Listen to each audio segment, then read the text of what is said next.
চতুর্থ শ্রেণীর শিক্ষার্থী বন্ধুদের জন্য অনুশীলনী 11 সময় চ্যাপ্টার থেকে 137 পৃষ্ঠার 1 এবং 2 নং প্রশ্নের সমাধান করব।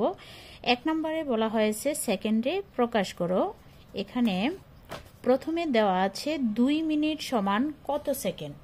এখন আমরা জানি 1 মিনিট সমান 60 সেকেন্ড। 2 মিনিট সমান কত হবে? 2 কে 60 দিয়ে গুণ করতে হবে। 2 গুণ 60 সেকেন্ড সমান হবে 120 সেকেন্ড। এবার বলা হয়েছে 4 মিনিট সমান কত সেকেন্ড। তাহলে 4 কে 60 দিয়ে গুণ করব। 4 গুণ 60 সেকেন্ড।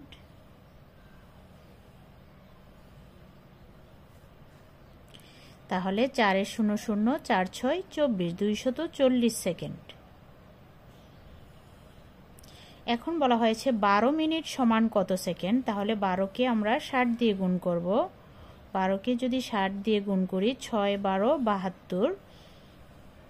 আচ্ছা, এখানে আমরা সেকেন্ড লিখে দেই। তারপরে লিখব 6 আর 12 গুণ করব। 6 12 72 আর এই শূন্যটা বসিয়ে দেব। তাহলে কত হলো? 720 সেকেন্ড। এখন বলা হয়েছে 10 মিনিট সমান কত সেকেন্ড। 10 মিনিট সমান 10 কে আমরা 60 দিয়ে গুণ করব। 10 গুণ 60 সেকেন্ড সমান কত হবে? 10 আর 60 যদি গুণ করি, প্রথমে 6 আর 1 গুণ করব। 6 1 6 আর এই দুইটা শূন্য আমরা বসিয়ে দিব। তাহলে কত হলো? 600 সেকেন্ড।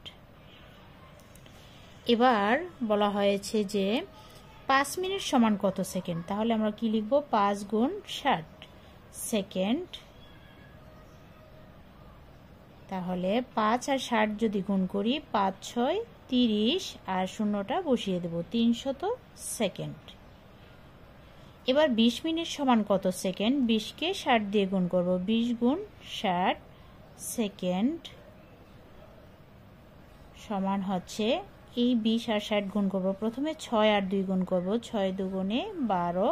এই যে দুইটা শূন্য আছে, এই দুইটা শূন্য সামনে বসিয়ে দিব। তাহলে 1200 সেকেন্ড। এবার আমরা 2 নং প্রশ্নের সমাধান করব। 2 নং প্রশ্নে বলা হয়েছে দিনে প্রকাশ করো। এখানে 48 ঘন্টা সমান 2 দিন তারা অঙ্কটা সমাধান করে দিয়েছে। তারপরে 72 ঘন্টা সমান কত দিন, 120 ঘন্টা সমান কত দিন, এগুলো আমাদের সমাধান করতে হবে। তাহলে আমরা 2 নং প্রশ্নের সমাধান করি। 2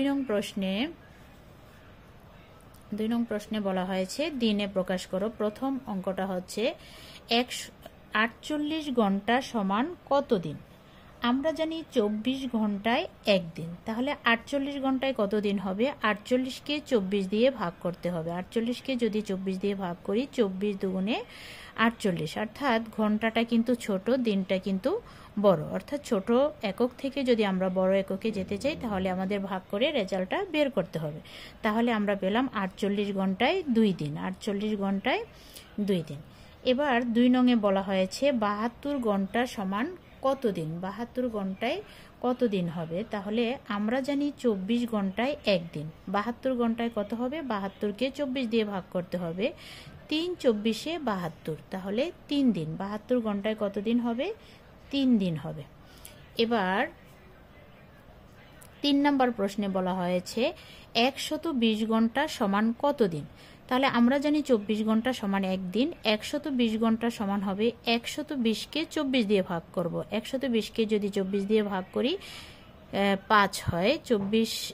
120 কে 24 দিয়ে ভাগ করলে কত হয়? 5 হয়। 5 দিন। তাহলে আমরা লিখব 120 ঘন্টা সমান হচ্ছে 5 দিন। এবার 4 নম্বরে বলা হয়েছে 2 সপ্তাহ সমান কত দিন। আমরা জানি 1 সপ্তাহ সমান 7 দিন। তাহলে 2 সপ্তাহ সমান কত হবে? 7 কে 2 দিয়ে গুণ করতে হবে। 7 দুগুণে 14 দিন। তাহলে এখানে আমরা লিখব 14 দিন। এবার বলা হয়েছে 3 সপ্তাহ সমান কত দিন। তাহলে 1 সপ্তাহ সমান যদি 7 দিন হয়, 3 সপ্তাহ সমান হবে 3 7 21 দিন।